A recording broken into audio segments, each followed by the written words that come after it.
Go ahead.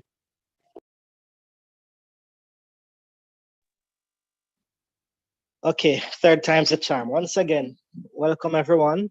I would like to thank you for joining us in another one of our afternoon training sessions hosted by Caribbean Chemicals. And yours truly, Dennis Lecky, Product Development Agronomist for the Northeast region. Today, we'll be taking a look at fungal pathogens, and we'll really be looking at identification and treatment of these various pathogens. And anybody involved in farming knows that once you're doing crop production, whether it be cash crops, fruit tree crops, ornamentals, you name it, different fungal diseases and issues may affect you from time to time, especially during those rainy and wet periods. Now, jumping into the meat of the matter, I'll be looking at what is a fungus. And a fungus is quite simply a microorganism that feeds on organic matter. So pretty much it has to be something that is living that the fungus itself would be feeding on. Now, some examples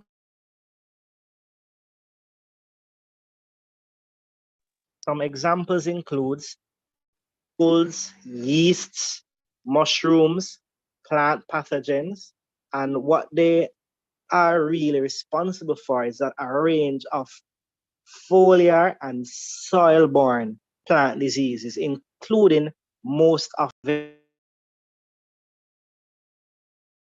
now foliar-borne. That specifically tells you that some may actually appear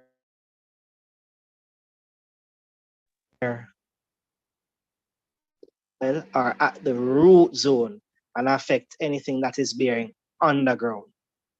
Now, what they do is that they produce spores that are or may be transported by wind, water, and other animals, example, insects, but even us as humans can assist in the transportation of the spores from one place to another. And how I like to liken the spores is that tree that we call flame of the forest, or in some places they call it chin peepee. But it has some little pods that when they open, they release some small seeds that blow on the wind all over the place. Think of the spores like that. The spores would be blowing all over the area by wind and moved around by water or even by air activities as a human moving in the environment. And what they do is that they stick to the plant surface before penetrating and colonizing host plant tissues. So once they fall on the leaf of the plant, that or the stem or any part of the plant that it comes in contact with, whether it be soil-borne or foliar in nature, it would then attach itself there, penetrate into the plant, and then start to replicate and reproduce. And I say, sometimes you think of the spores, think of them as the eggs that carry the next generation of fungus to affect your plants. Now, typically, the entrance points would be natural openings such as the stomata, which, every day that opens and closes to allow, exchange of water or air or anything like that, as well as wounds. And these wounds now would be caused by things like pruning, your harvesting, insect attack, and other diseases and mechanical damage. Because some fungal disease incidents actually can appear as a secondary infection caused from another fungal issue that might be present. So, and as we go through this presentation, we'll actually touch on some of those that typically appear as a secondary infection to something else that was there before. Now, continuing, what it does, the fungus, is that it feeds on the plant and the plant nutrients. And, some fungi eventually immediately kills the plants to feed on their nutrients, or they take up nutrients from the living cells.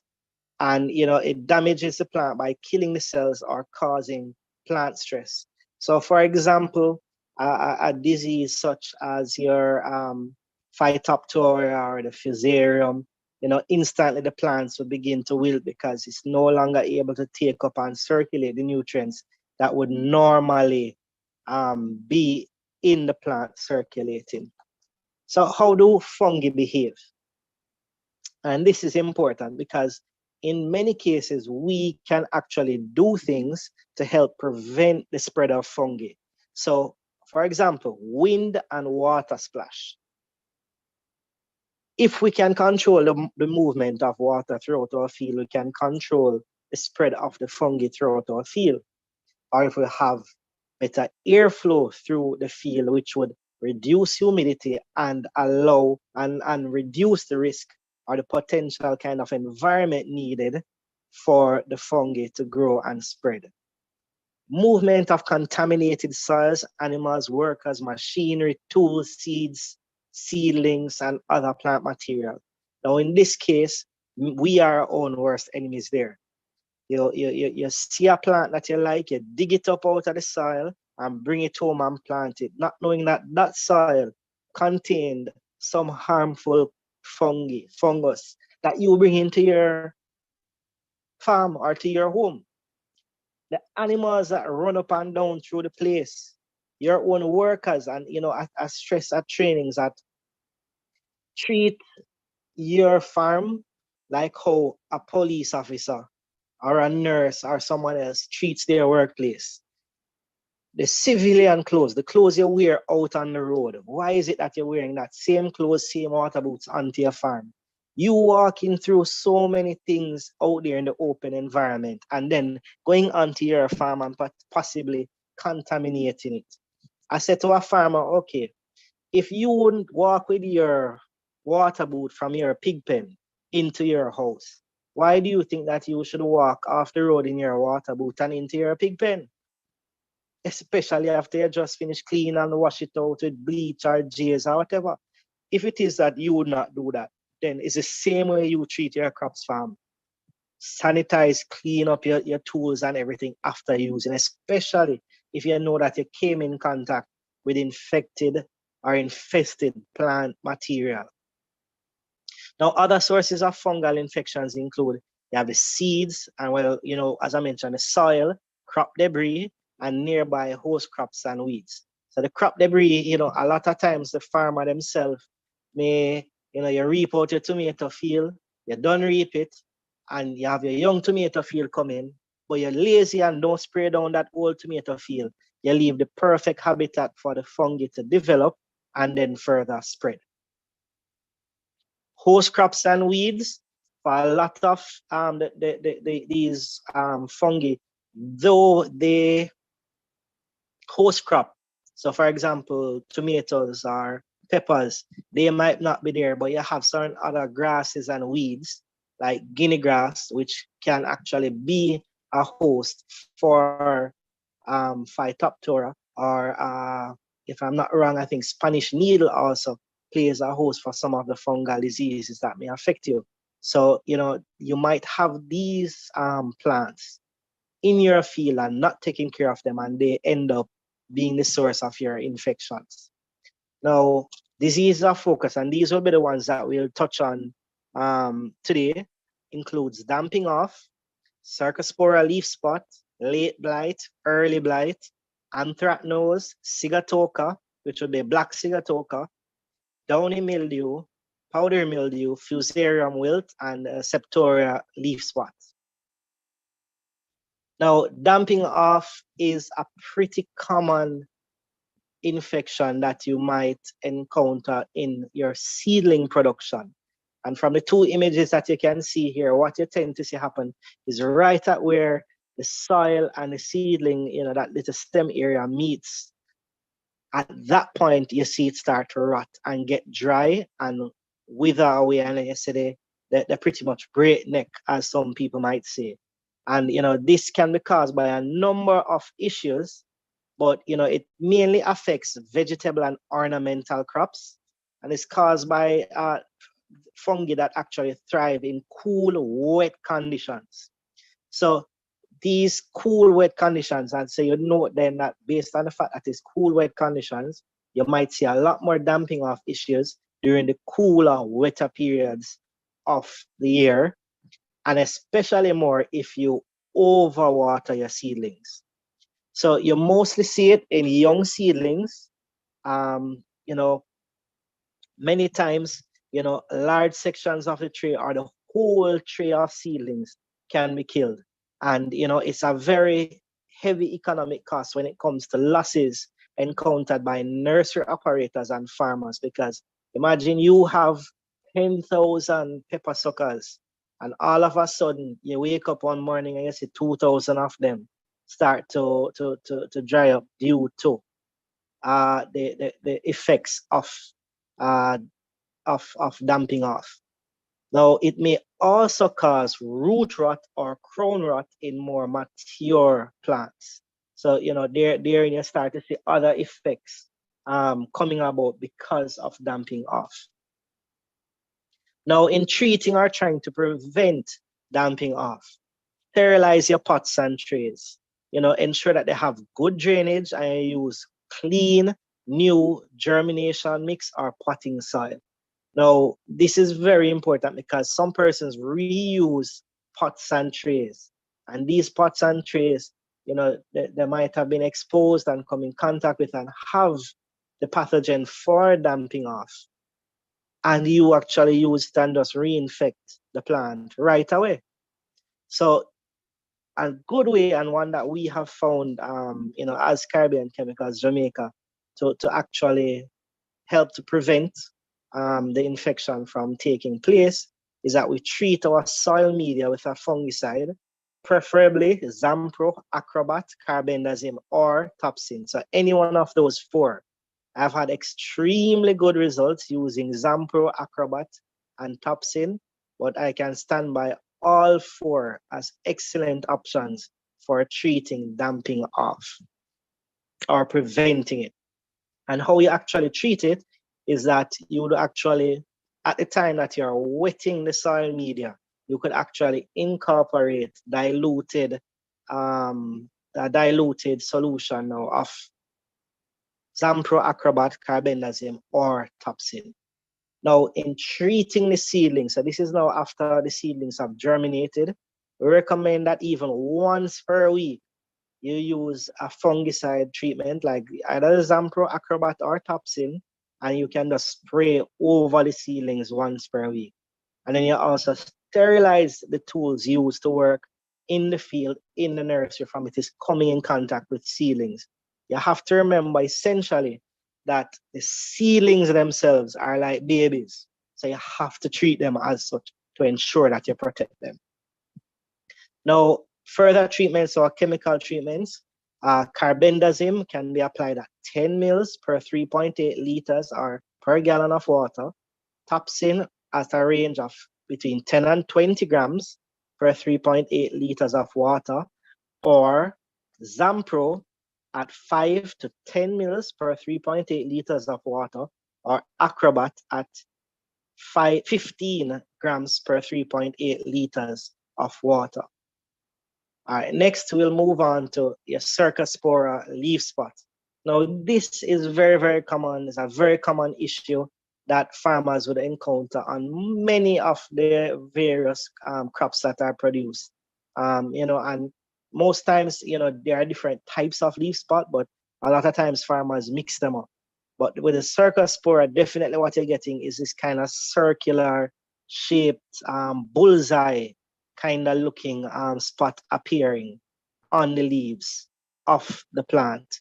And you know what you'll see now is a circular tan to light brown spot with reddish purple borders.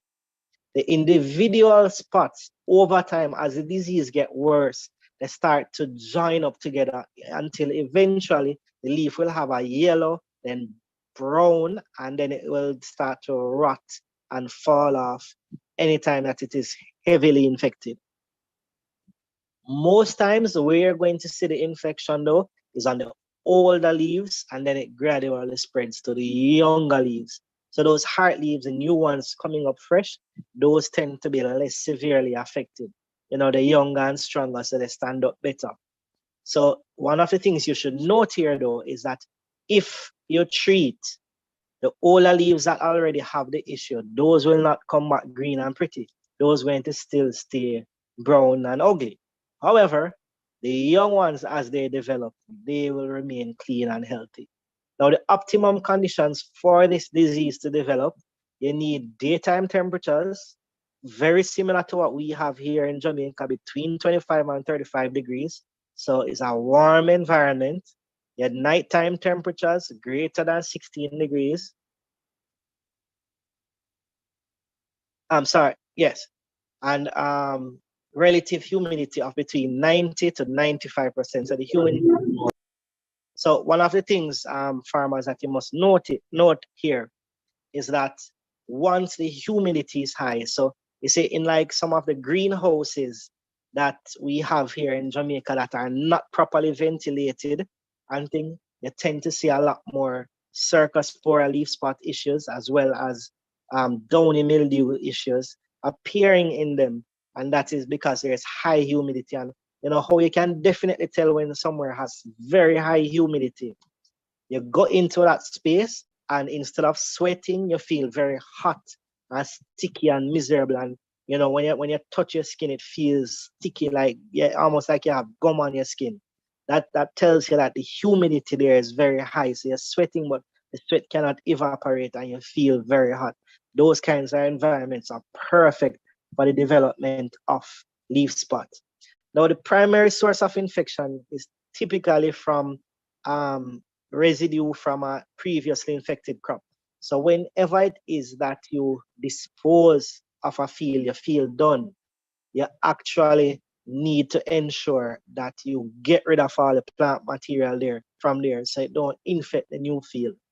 It can be carried on seeds and the host weeds, and it's also hosted by a number of weeds. There's a whole lot of weeds out there that it will attack and be there on, but not kill those weeds. But when you plant out, it end up killing your plants. Now, the spores are dispersed by splashing of rain as well as by wind. And, you know, if it is that you don't treat accordingly, it can result in a complete loss of your crop due to high loss of leaf or foliar cover. Now, in treating it, we say plow to incorporate crop residues.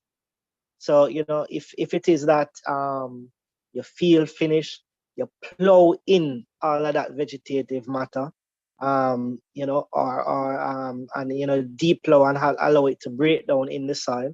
Avoid planting a new field adjacent to possibly our infected fields. You know, sometimes farmers, you have the field, it is infected, and right beside it, not even 5 feet away, you have the young seedlings being grown right there. You must expect some kind of infection going to come across. And this is another important one. Avoid sprinkler irrigation. Yes, it might be the cheaper option available to many of us, but sprinkler irrigation, you remember you're splashing water onto the leaves, which would further help to splash the disease onto other leaves. Now, if it is that you want to treat or prevent it further with chemicals, our CC2 treatment includes Acrobat, Mancozeb, which can be used at 30 grams per 3.8 liters, carbendazim, Topsin, or Zampro. And a very, very, very good combination that I've found of late. And you know, this is a tip I'm sharing now from my own experience doing farming, as well as some other farmers who have recommended this stuff. You see, if you combine Zampro with Mancozeb and treat for any of these foliar fungal issues like your leaf spots or your downy or your powdery mildew, one shot of Mancozeb with Zampro, instant halt to those diseases. You don't see another step taken in terms of any more leaves getting infected. Is everything just dry up almost immediately. So it's a very good combination that we have found of late.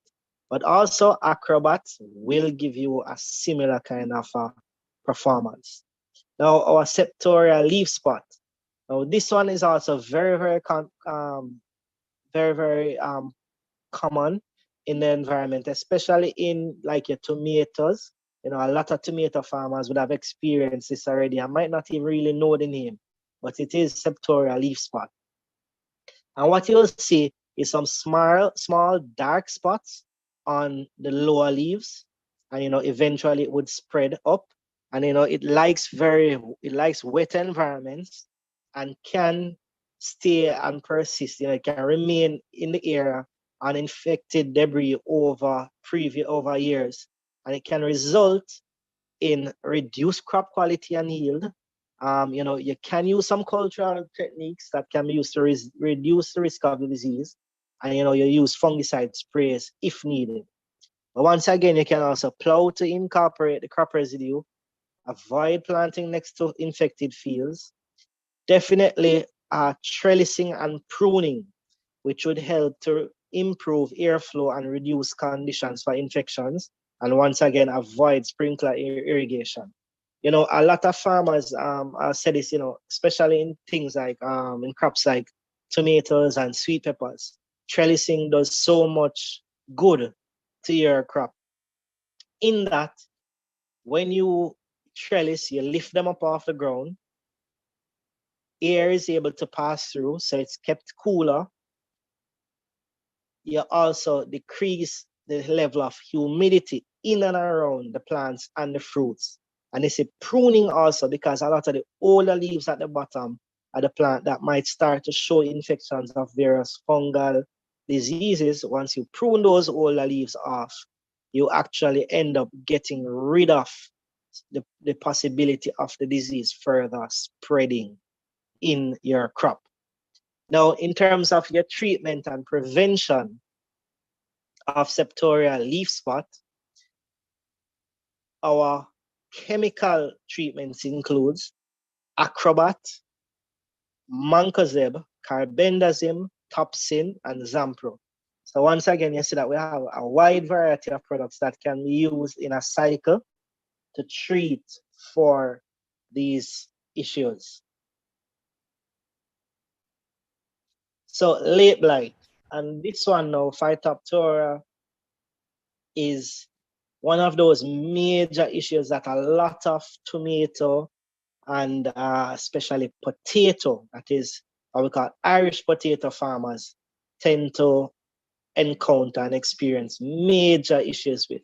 And one thing every farmer knows is that the minute you see late blight take up your field, is almost a race against the clock to try and halt the spread of it. And, you know, it is very little you can do to really stop it, because within a matter of days, your entire field can be infected and you lose your crop. So what are the symptoms? On the leaves, you see some large, dark brown blotches with a kind of green-gray edge, and it's not confined. It's not only on the leaf veins. It's anywhere on the leaf that you can see it.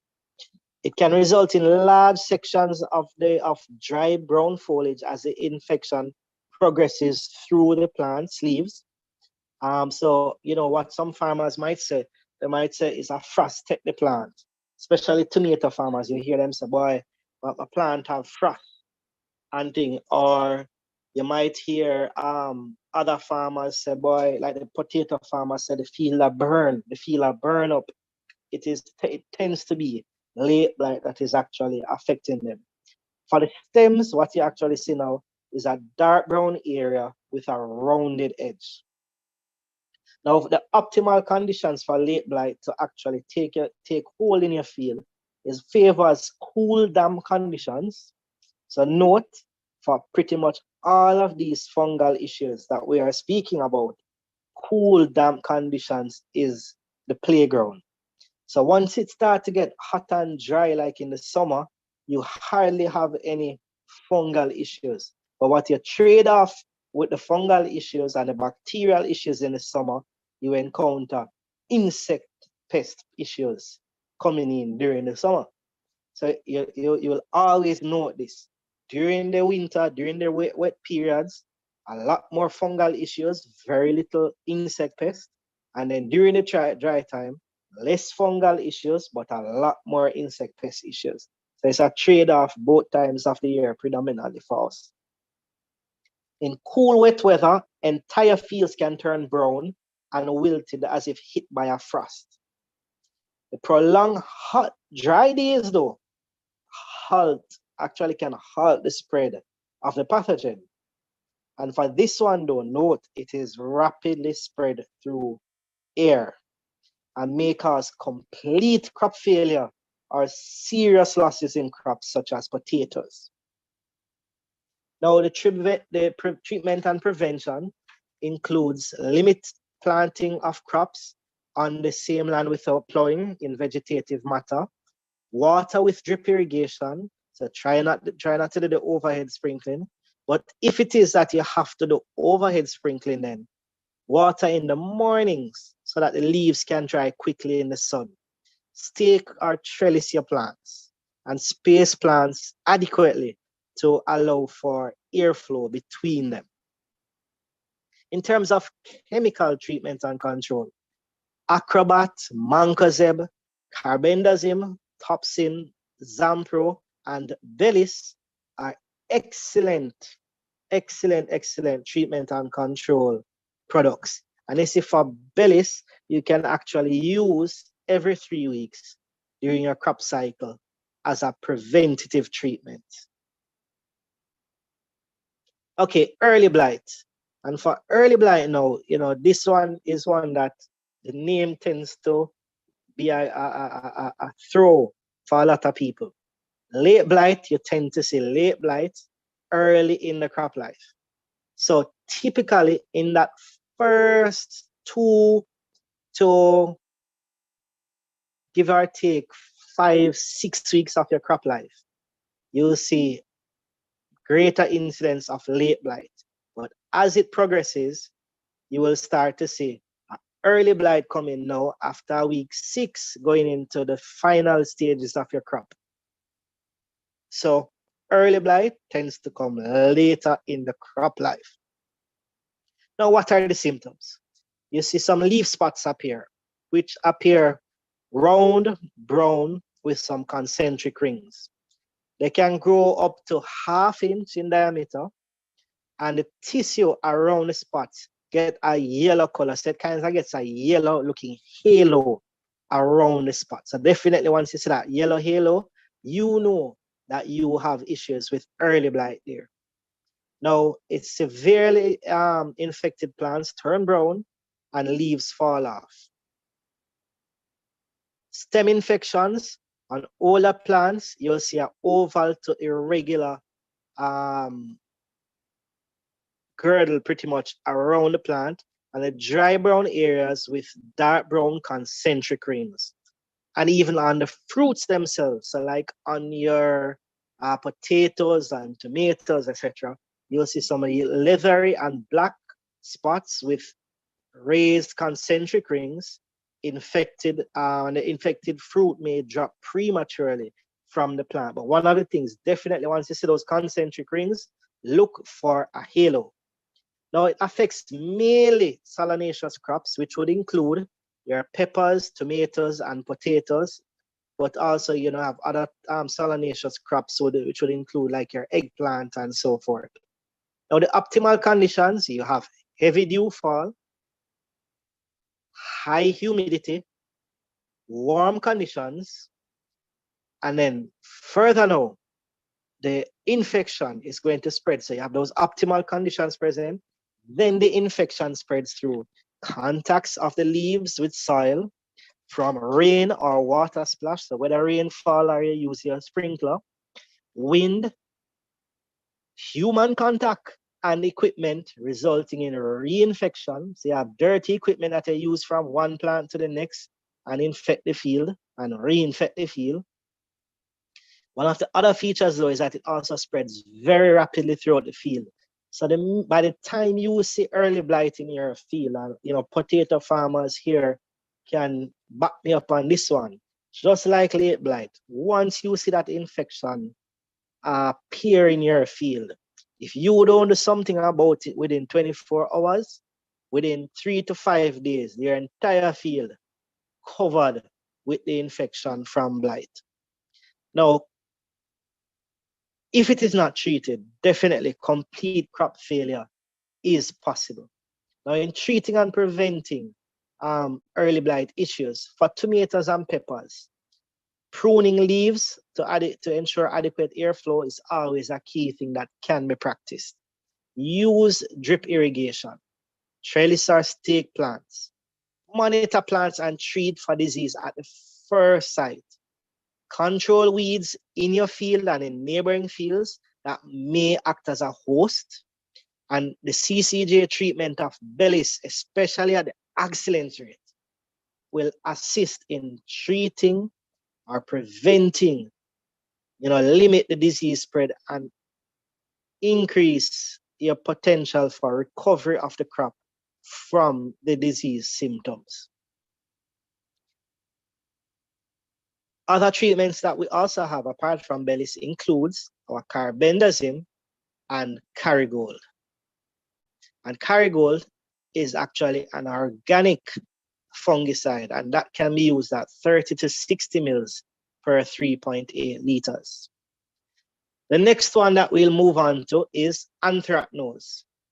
Now, for anthracnose, as you can see here on the leaves of these two plants, what you end up seeing is that you get this spot appearing with some concentric rings in it.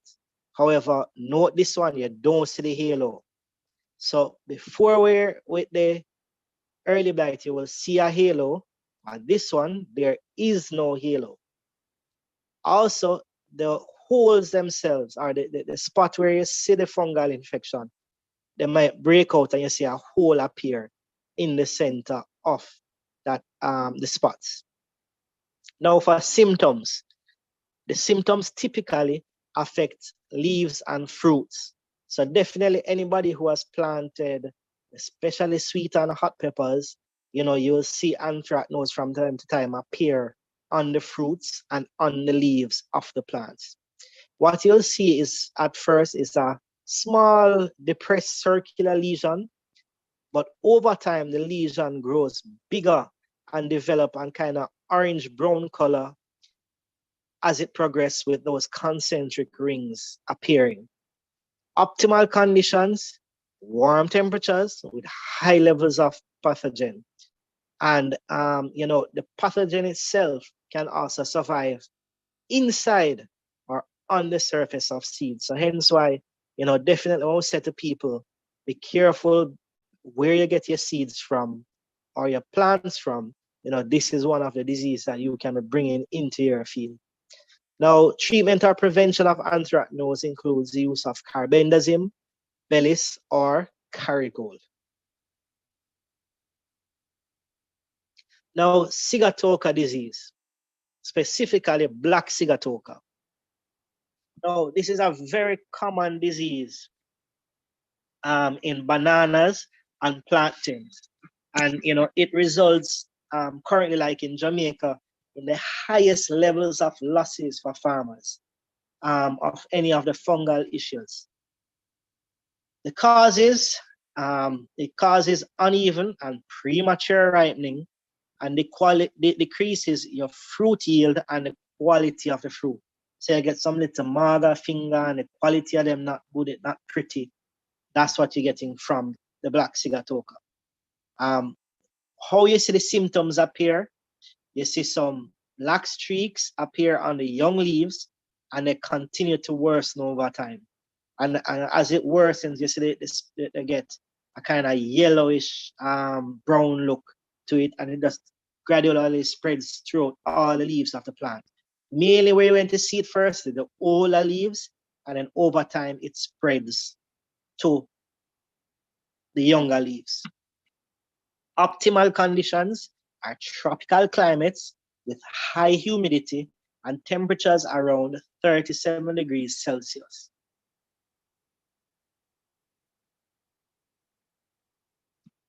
In treating, and if you'd have noticed throughout for every fungal disease that we have touched on, we have mentioned that I've given you the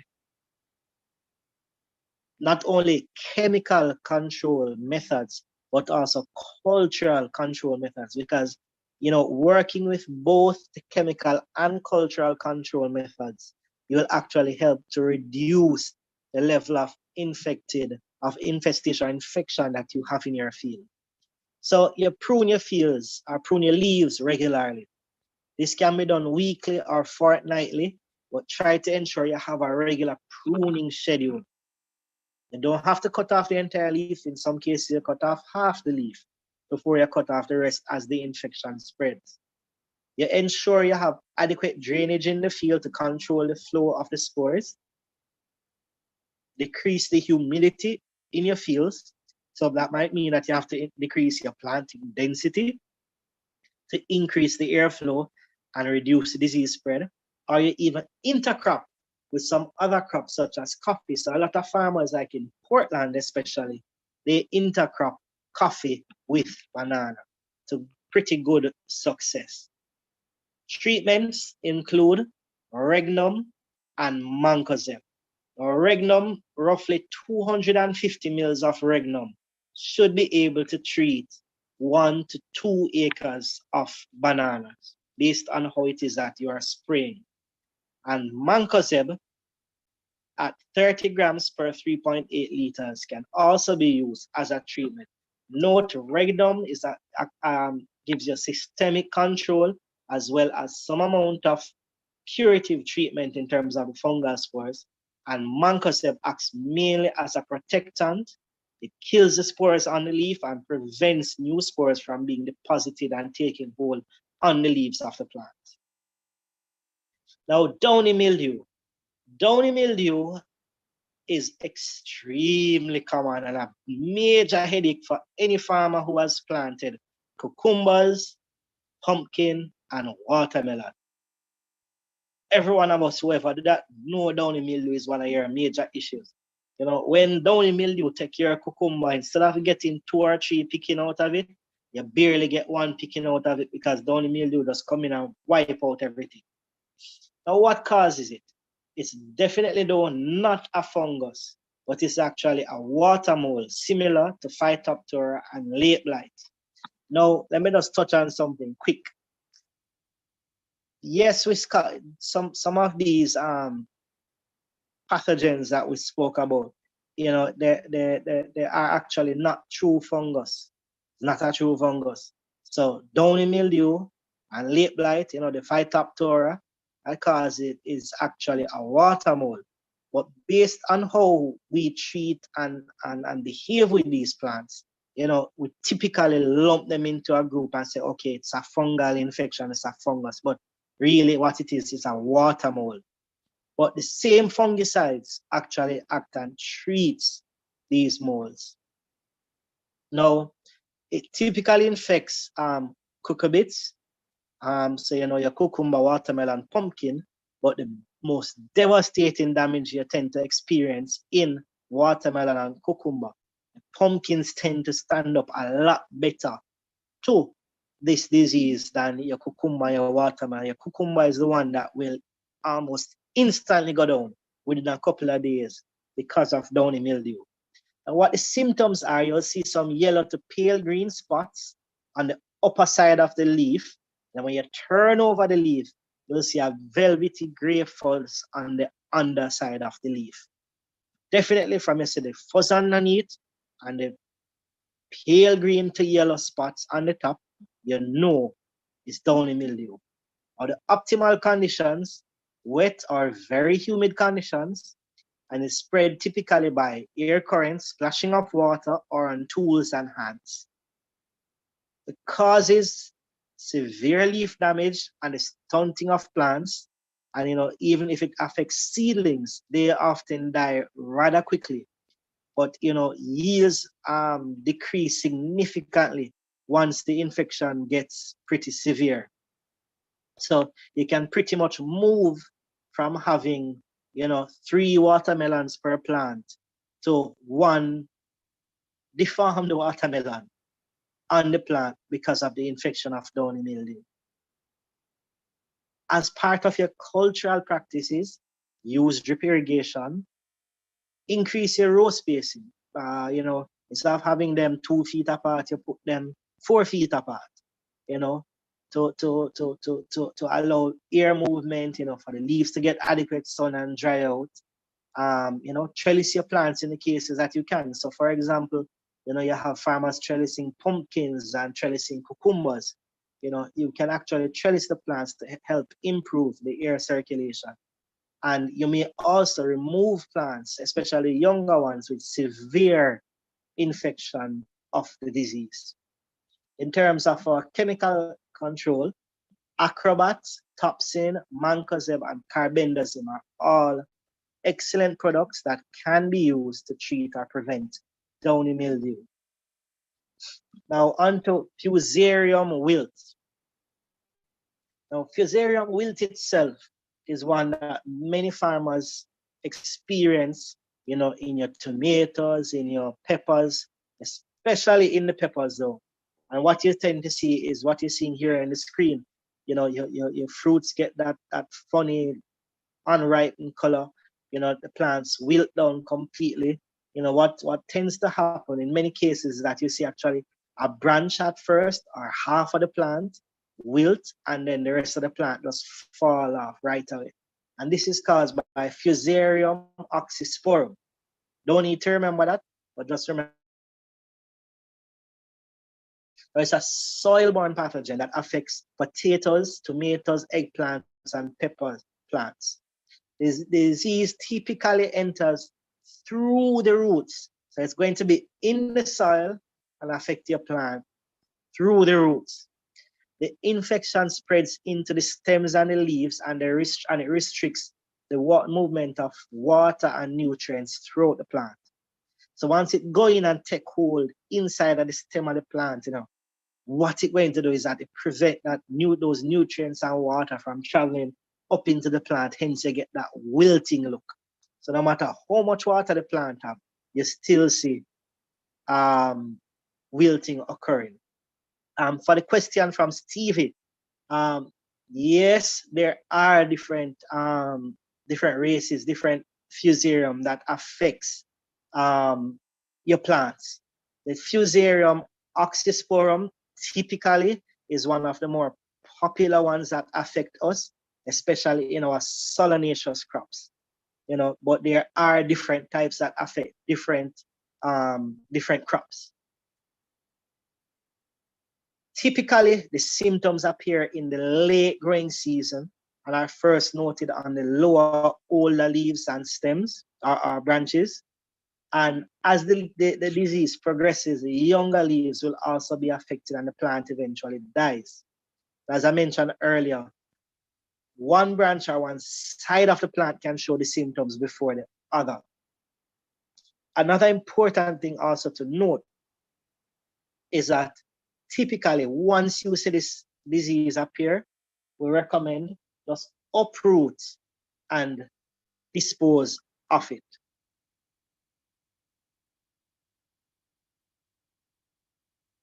Treatment or prevention. Purchase disease-free planting material from a reliable supplier. Clean all of your soil and plant debris and of all the equipment prior to moving to a new field, because sometimes they're using your machete or using your fork or a hoe, use it in this field and you go over to another field and use it and bring the disease over there. You remove the infected plants and bury, or in some cases burn them. But I don't like advocating burning because a lot of people burn carelessly. And we don't want to pollute, we don't want the air pollution. And we don't want next thing you burn them on the fire, get away from you and burn out the place. Where I am from in St. Mary, I'm so happy that it has not been as dry as in past years, because usually by you hit June, people start to burn down the whole parish. You just see fires burning all over the place out of control, and that's largely due to people not managing fires properly. Avoid excessive use of nitrogen, high nitrogen fertilizers. It actually helps to encourage the disease. So the disease actually flourishes in those types of environment where you have a high nitrogen conditions for it to feed and develop itself. Use calcium nitrate fertilizers instead of those that have ammonium nitrate. The calcium itself in the fertilizer actually helps to reduce the development and spread of the Fusarium disease. And then in acidic soils. So once your soil is very acidic, if you actually raise the pH up to about 7, that also can help control the disease. And you know how we raise pH, adding stuff like marl or calcium to the soil can help to raise pH. Now, in terms of treatment on the chemical side, Topsin provides pretty good control of Fusarium as well as Sulcox. But note an important thing. I mentioned that it's soil-borne and it will tend to infect the plants through the roots and progress throughout the plant.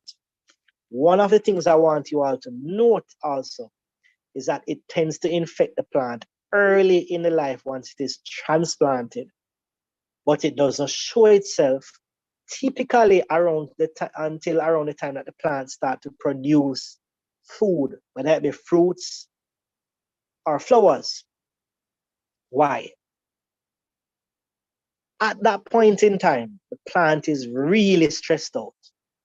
If you think about a woman during pregnancy, her body is using nutrients to feed that baby. For the same way the plant is using the nutrients to feed its baby, which is the flowers and the fruits. Because it is using up the nutrients at that time, the plant's defenses get weaker and Fusarium then takes hold and actually start to show itself and show the infection in the plant. So for you, the farmer, ideally, early treatment right after transplant, drenching the root zone with Sulcox or Topsin, usually will give you excellent prevention, because once that plant is infected with Fusarium, there is pretty much nothing that can be done again to halt, reverse the effects of the disease. Basically, once it is infected, root it up and dispose of it. And now we'll move to our upcoming events. On Wednesday, May 18, which is tomorrow, at 6:18 a.m., our regular radio feature, Farming Today, will be on with yours truly, Dennis Leckie, and Dane Parker from the middle of the island, Manchester and Clarendon, the whiz from that side. Dane and I will be on and we'll be discussing the fungal pathogens, some of what we have discussed today in this training, as well as we'll be sharing, and we're encouraging you to participate and listen, because we'll be sharing even some more information and other questions you might have that might come up after this session. Send it in on the WhatsApp line, or you can even call in on the program and ask your questions directly. So definitely make use of us tomorrow on the radio program. So now we have our questions. And being that this is a fungal disease identification treatment session, we're dealing with that. We're going to be giving away a fungicide.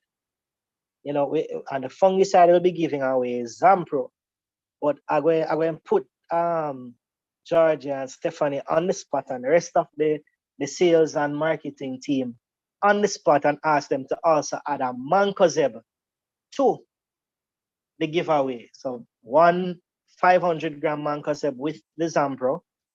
And I want you all to try out that, anybody who wins this giveaway, to try out that combination that I mentioned earlier. And I want you to send us pictures or call us and tell us exactly how you see it work. I know how it works, but I want you, the farmers, to participate and give us the feedback. Let us know. Some of you win these giveaways sometimes, and you don't follow up and tell us, say, listen, I got the giveaway, I use it, and we get the results. Give us your feedback. That is what we want to know as well. Now, the question is, and this one is pretty easy because I touched on it not too long ago. which two of the diseases that I mentioned, I said were water moles and not really a fungus? Which two? The first person to give us that answer wins the prize. Mention two.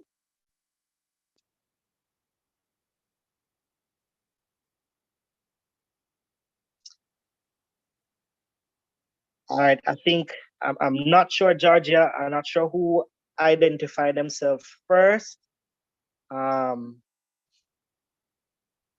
So you can in the chat you can identify that person. I think I saw Shanice Weber. Yes, Miss Weber. All right. You are our winner, Miss Shanice Weber. Tell the answer. So yes, it is downy mildew and SIGATOKA and black SIGATOKA. I'm gonna ask Shanice to just send us a message right now with your number so we can contact you.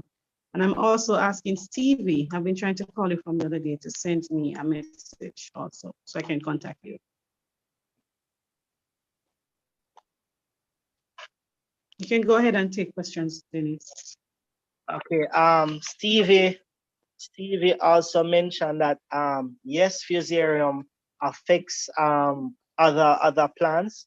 So definitely, you know, the different races, there are multiple different races of Fusarium that will affect different crops. You know, even your orchard crops can be affected by Fusarium. So it is one of those potentially economically damaging diseases that may affect your your crop. All right.